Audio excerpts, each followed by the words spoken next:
Question number H में हेर्न सकिन्छ sin 5 theta is equal to 16 sin power 5 theta minus 20 sin power 3 theta plus 5 sin theta हामीलाई prove गर्नुपर्ने. So we have to take here LHS. So taking LHS and here sin 5 theta. हामीसँग sin 5 theta को त formula छैन, त्यही भएर हामी compound फर्मुलामा यसलाई लान्छौँ. कम्पाउन्ड फर्मुलामा के गर्ने, sin a plus b a minus b त्यसरी कम्पाउन्ड फर्मुला हो. सो 5 थीटा को प्लेस में हामी के लेख्छौं 3 theta plus 2 theta 3 plus 2 5 theta भयो. अब sin a प्लस b को फर्ममा भयो. अब sin a प्लस b को फर्मुला हामी युज गर्छौं. sin a प्लस b को फर्मुला के हो, sin a cos b plus cos a sin b. So sin a को प्लेस में 3 थीटा छ, so sin 3 theta sin a cos b cos 2 theta sin a cos b plus cos a को place में के छ 3 theta छ, so 3 theta cos a sin b.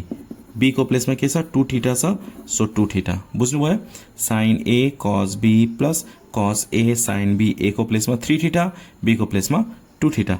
अब formula use गर्ने. sin हामीलाई के प्रुफ गर्नुपर्ने, यो sin को फर्ममा छ, सबै sin को फर्ममा छ. अब sin 3 थीटा को फर्मुला युज गर्ने. 3 sin theta minus 4 sin cube theta, so 3 sin theta minus 4 sin cube theta. अब cos 2 थीटा को फर्मुला पनि sin में युज गर्ने. 1 minus 2 sin square theta plus cos cube theta. cos cube theta को formula के हुन्छ 4 cos cube theta minus 3 cos theta. sin 2 theta को formula 2 sin theta cos theta. Yes 2 sin theta cos theta. अब के गर्ने, यो दुईटा मल्टिप्लाई गर्ने. 3 sin theta into 1 3 sin theta multiply गर्दा मजाले गर्नु होला है. अलिकति एउटा मिस्टेक भएपछि सबै मिस्टेक हुन्छ. Then this and this we have to multiply. यहाँ माइनस छ, so minus 3 into 2 6 sin power, यहाँ साइन छ यहाँ स्क्वायर छ, so sin power cube theta minus यो दुईटा मल्टिप्लाई गर्ने. 4 sin power 3 theta into 1, so 4 sin power 3 theta minus minus plus 4 into 2 8. अब sin cube theta and sin square theta 3 plus 2 5 हुन्छ, so we can write here sin 5 theta plus. अब यो दुईटा multiply गर्नुपर्ने हुन्छ. Okay, so this multiply 4 into 2 8 sin theta अनि sin theta. Okay 8 sin एउटा छ, सो sin थीटा. अब cos तीनटा यहाँ छ, एउटा यहाँ छ, so we can write here sin power 4 theta minus. अब यो दुईटा मल्टिप्लाई गर्ने. 3 into 2 6 sin theta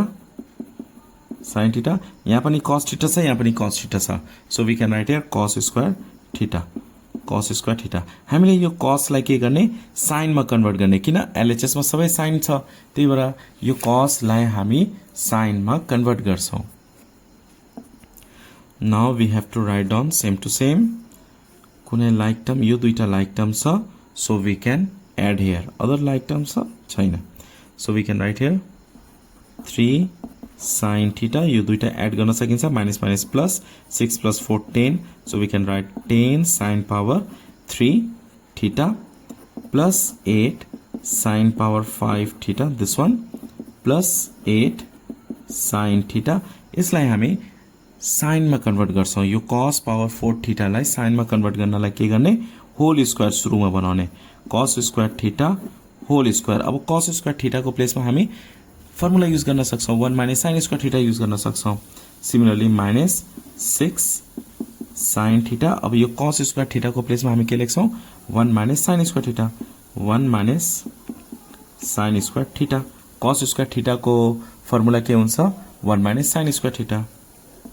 so we can write here 3 sin theta minus 10 sin power 3 theta plus 8 sin power 5 theta plus 8 sin theta.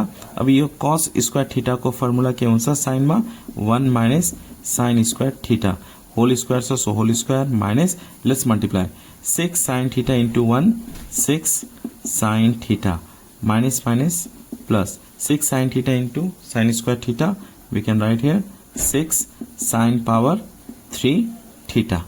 Okay, clear? After this, यो a minus b whole square मा हामी convert गर्न सक्छौं अब like term यहाँ हेर्नुस् है यो एउटा sin पावर 3 थीटा छ यहाँ पनि sin पावर 3 थीटा यो दुईटा लाइक टर्म भयो यहाँ पनि लाइक टर्म छ यस 3 sin theta minus sin theta अब यो दुईटा सब्ट्र्याक्ट गर्दाखेरि 6 ग्रेटर छ 6 को अगाडि माइनस छ भने हामी यहाँ के लेख्छौं माइनस 6 मा 3 सब्ट्र्याक्ट गर्दा 3 sin थीटा भयो यो र यो हामीले लेखेको छौं है अब यो दुईटा पनि लिने minus 10 plus 6 minus 10 plus 6 भनेको minus 4 so we can write minus 4 sin power 3 theta plus 8 sin power 5 theta plus 8 sin theta अब यो a minus b whole square को फर्म मा छ so we can use here formula so a whole square minus 2 a b b भनेको sin square theta plus b square b को place मा के छ sin square theta छ so we can write sin square theta whole square न हेर्नुस् अब सबै sin मा आयो हैन 3 sin theta minus 4 sin cube theta plus 8 sin power 5 theta plus 8 sin theta 1 square भनेको 1 minus 2 into 1 2 sin square theta plus 2 into 2 4 so we can write here sin power 4 theta.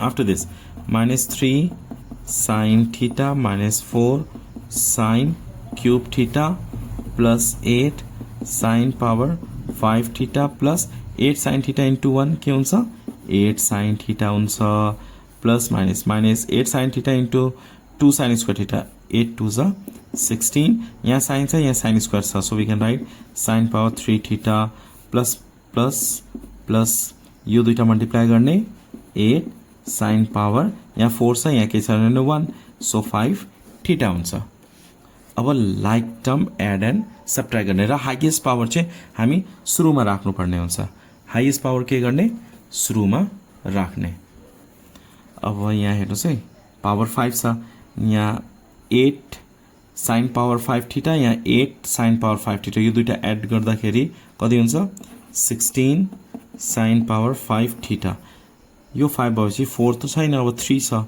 Power 3 छ यो दुईटा like term so we can add 16 plus 4 20 so minus 20 sin power 3 theta यति भएपछि हामी square square छैन अब sign मात्र हेर्छौं यहाँ 8 छ यहाँ minus 3 छ 8 minus 3 5 so we can write plus 5 sin theta हामीले यही प्रुफ गर्नुपर्ने थियो you can see here 16 sin power 5 theta minus 20 sin power 3 theta plus sin 5 theta and at last you have to write down RHS proved. Hope you understand this question.